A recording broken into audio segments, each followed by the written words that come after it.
भारत का 1991 में गुलाम होने का खतरा एक ऐतिहासिक और आर्थिक संदर्भ में समझा जा सकता है, जब देश गंभीर आर्थिक संकट से जूझ रहा था। इस समय भारत में कई बड़ी चुनौतियां थीं, जिनका सामना देश को करना पड़ा। 1991 के संकट को हम भारतीय अर्थव्यवस्था के इतिहास का एक निर्णायक मोड़ मान सकते हैं। इस समय भारत के सामने एक गंभीर वित्तीय संकट था, जो देश की स्वतंत्रता और आत्मनिर्भरता के लिए खतरे की घंटी साबित हो सकता था। भारत का आर्थिक संकट। 1991 भारत की स्वतंत्रता के बाद 1947 से 1990 तक की अवधि में भारतीय सरकार ने समाजवादी नीति अपनाई थी। सरकार ने भारी सरकारी नियंत्रण और योजनाबद्ध अर्थव्यवस्था के सिद्धांतों को लागू किया था। इसके तहत बड़े उद्योगों और बैंकों पर राज्य का नियंत्रण था। इस नीति ने कुछ समय तक देश को स्थिरता प्रदान की, लेकिन समय के साथ साथ यह नीति कई गंभीर समस्याओं को भी जन्म देने लगी। भारत के राजकोषीय घाटे में वृद्धि, बढ़ती मुद्रास्फीति, व्यापार घाटा और विदेशी मुद्रा भंडार में गिरावट जैसे समस्याएं बढ़ने लगीं। 1991 तक भारत की अर्थव्यवस्था पूरी तरह से असंतुलित हो गई थी। उस समय देश के पास सिर्फ कुछ हफ्तों का आयात करने के लिए विदेशी मुद्रा भंडार बचा था।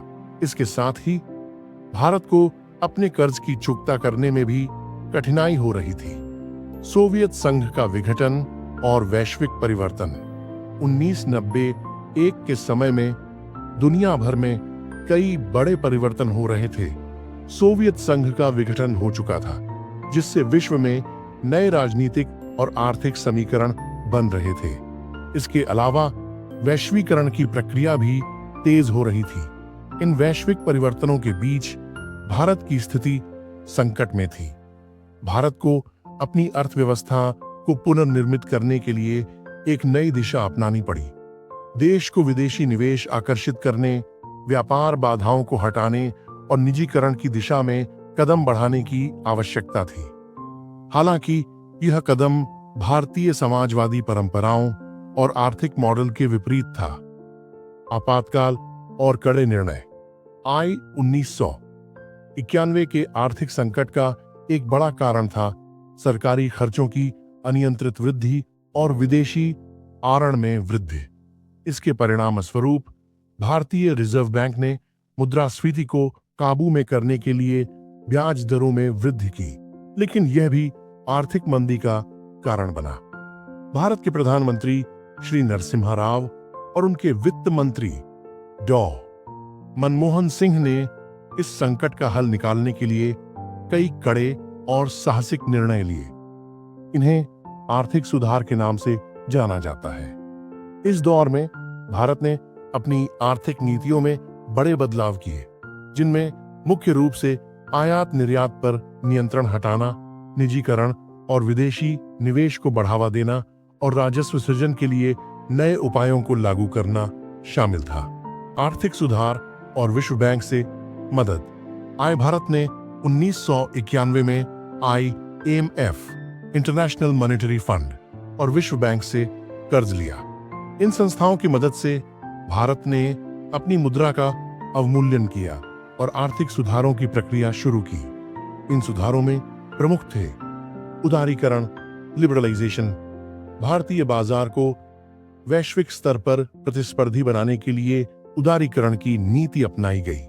इसके तहत व्यापारिक प्रतिबंधों को हटाया गया, विदेशी निवेश को प्रोत्साहित किया गया और सरकारी नियंत्रण को कम किया गया।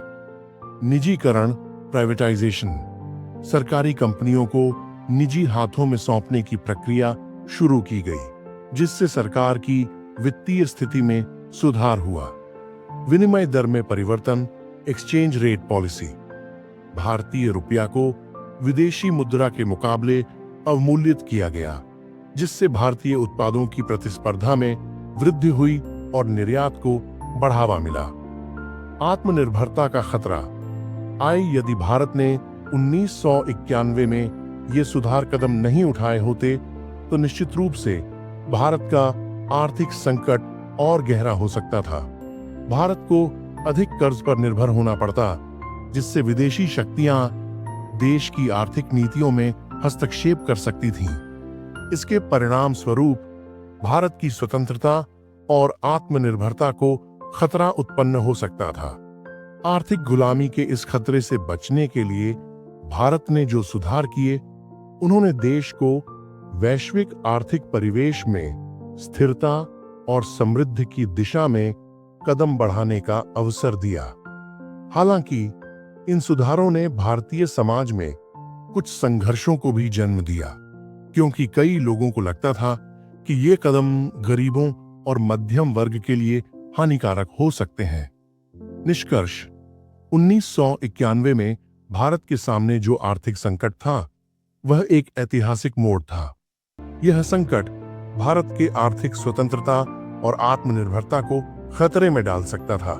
हालांकि भारतीय नेतृत्व ने समय रहते खड़े निर्णय लिए, जो आज भारतीय अर्थव्यवस्था की सफलता की नींव बने। इन निर्णयों ने भारत को वैश्विक प्रतिस्पर्धा में शामिल किया और देश को पुनः आर्थिक रूप से मजबूती प्रदान की। इसलिए यह कहना गलत नहीं होगा कि 1991 में भारत एक ऐसे मोड़ पर था जहां अगर सही कदम नहीं उठाए जाते तो वह आर्थिक रूप से गुलाम हो सकता था। लेकिन इन सुधारों ने भारत को न केवल संकट से उबारा, बल्कि उसे एक नई दिशा में अग्रसर भी किया।